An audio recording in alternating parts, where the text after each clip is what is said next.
She texted, "I already know how your life will go. Boring job, boring routine, boring future." I replied, "If you think so." I didn't correct her. But later that week, when she overheard the conversation I was having on the balcony, her entire expression shifted like she had misjudged everything. I'm 31, and 3 weeks ago I learned that sometimes the best response to someone underestimating you is simply letting them continue.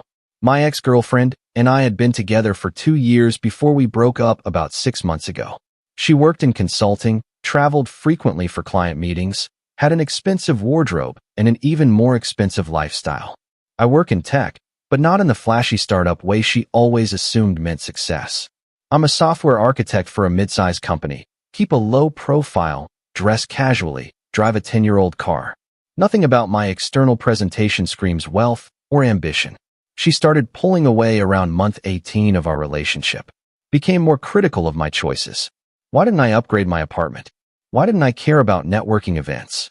Why was I content with my boring job instead of chasing promotions or starting my own company? I tried explaining that I liked what I did, that I was comfortable, that success doesn't always look like what people expect. She didn't buy it. When we broke up, it wasn't dramatic. She said we wanted different things, that she needed someone more ambitious, more driven, someone who wanted more from life. I didn't fight it. Packed my things from her place, moved on, kept living my life exactly as I had been. We stayed loosely in touch, not because I wanted to, but because we shared a friend group and occasionally ended up at the same gatherings. She'd moved on quickly, started dating some finance guy who drove a luxury sedan and wore expensive watches. She seemed happy, or at least she performed happiness well on social media. The text came 2 weeks ago on a Tuesday night. I was at home, working on a side project, when my phone buzzed. Her, saw your LinkedIn. Still at the same company. Same position. Me, yep. Her, don't you ever want more? Me, I'm good where I am. Her, I already know how your life will go. Boring job, boring routine, boring future. You're too comfortable. I stared at that message for a long time. Part of me wanted to correct her, to explain all the things she'd never bothered to ask about. But I didn't. Me, if you think so. Her, I'm not trying to be mean. I just worry you're wasting your potential. Me, appreciate the concern. She didn't respond after that. I put my phone down and went back to my project. Here's what she didn't know, what I'd never felt the need to tell her.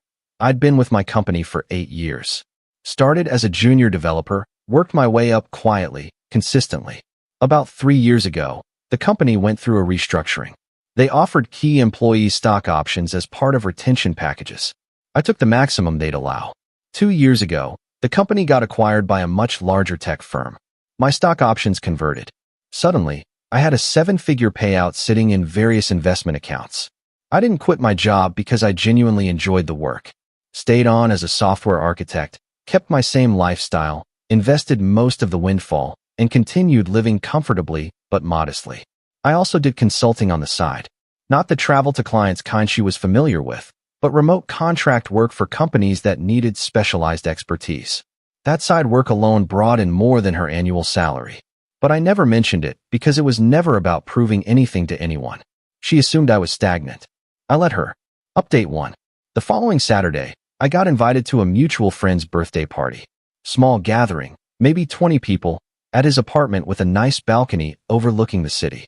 I almost didn't go, but the friend specifically asked me to come, said it wouldn't be the same without me.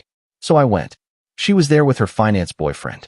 He had the look, designer suit jacket even at a casual party, shiny watch that probably cost more than my car, that confident smirk people get when they think money equals superiority. She spotted me within 5 minutes. Hey, she said, approaching with a wine glass. Didn't know you'd be here. Friend invited me. This is my boyfriend. She introduced the finance guy. We shook hands. His grip was unnecessarily firm. So what do you do? He asked, the standard opening line. Software architect. Oh cool. Tech stuff. Must be interesting. It is. He lost interest immediately, turned back to her. Babe, didn't you say you knew someone here who works at that startup that just went public? Different person, she said, glancing at me. He's still at his old company. Loyalty nice, the boyfriend said, but his tone suggested he meant the opposite. They drifted away to mingle with other guests. I grabbed a beer, chatted with a few friends, enjoyed the evening. Around 9 p.m., I stepped out onto the balcony to take a call. It was a client from my consulting work, someone I'd worked with on several high-value projects. "Hey, thanks for calling back," I said. "I wanted to discuss the new contract terms before we finalize." "Of course. We're really hoping you'll take this on. The team specifically requested you." "I appreciate that. I reviewed the scope, and I think we can do it, but we're talking a significant time commitment over the next 4 months. Given that, I'll need to adjust my rate." "What are you thinking?" "Standard would be $300 per hour. For this scope and timeline, I'd propose $350. That's more than fair given your track record. I'll get the updated contract over by Monday." "Perfect. And this would be remote, correct?" "I'm not looking to relocate for it. Completely remote. We learned from the last project that you work better in your own space anyway." We talked for another 10 minutes, discussing technical details, delivery timelines, payment schedules. When I ended the call, I turned around and saw her standing in the balcony doorway.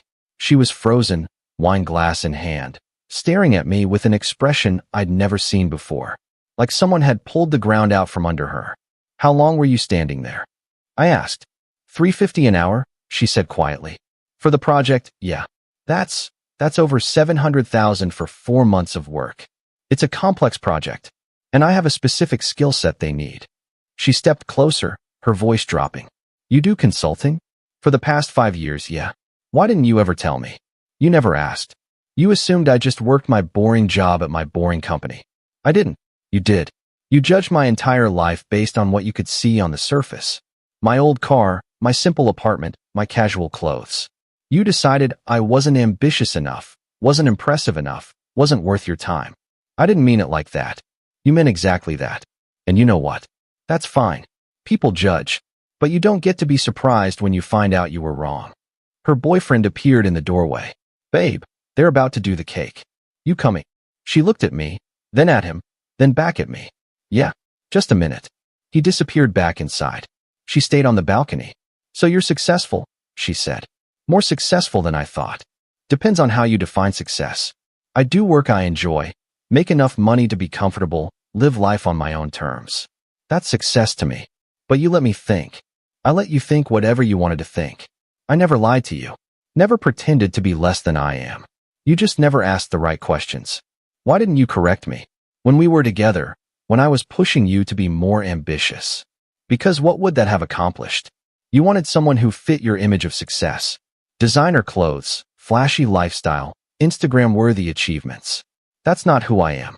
I could have shown you bank statements and contracts, but it wouldn't have changed what you wanted. Maybe it would have. Maybe. But I didn't want someone who only valued me once they knew my net worth. I wanted someone who valued who I am, not what I have." She didn't have a response to that.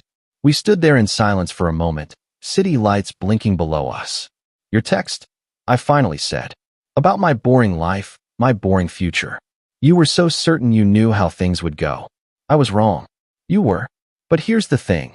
Even if you'd been right, even if I was exactly as unsuccessful as you assumed, that still wouldn't have made it okay to talk to someone that way. To be that dismissive and condescending. I know. I'm sorry. Are you? Or are you sorry you were wrong about me?" She looked down at her wine glass. "Both, maybe. At least you're honest about that." Her boyfriend called from inside again. She glanced back, then looked at me one more time. "For what it's worth, I'm glad things worked out for you." "Thanks." She went back inside. I stayed on the balcony for a while longer, finishing my beer, watching the city. Felt calm. Vindicated, maybe, but mostly just calm. Update 2. I left the party about an hour later. Didn't interact with her again, just said my goodbyes to the birthday friend and headed home. Got a text from her around midnight. Her, "I've been thinking about what you said." I didn't respond immediately. Waited until the next morning. Me, and her, "You were right. I judged you unfairly. Made assumptions because you didn't fit what I thought success should look like." Me, "Okay." Her, "That's it? Just okay." Me, "What do you want me to say? That it's fine? That I wasn't hurt by the way you treated me toward the end of our relationship?" Her, "No. I just want you to know I recognize I was wrong." Me, "I appreciate that." Her, "Are you seeing anyone?" I stared at that question for a long time. Me, "Why does that matter?" Her, "Just curious." Me, "I think you should focus on your current relationship." The finance guy seems nice. Her, he's fine. Me, just fine. Her, he's what I thought I wanted. Successful, ambitious, makes good money. But he's also exactly like me. We're both so focused on how things look that we never actually enjoy anything. Me, that sounds like something you need to work out with him, not me. Her, I know. I'm not asking you to fix it. I just wanted to tell you that I get it now. What you were trying to show me back then, that success doesn't have to look a certain way. Me, I'm glad you learned that. But I didn't try to show you anything. I just lived my life. You chose not to see it. She didn't respond after that. Final update. That was 3 weeks ago. I haven't heard from her since that last text exchange.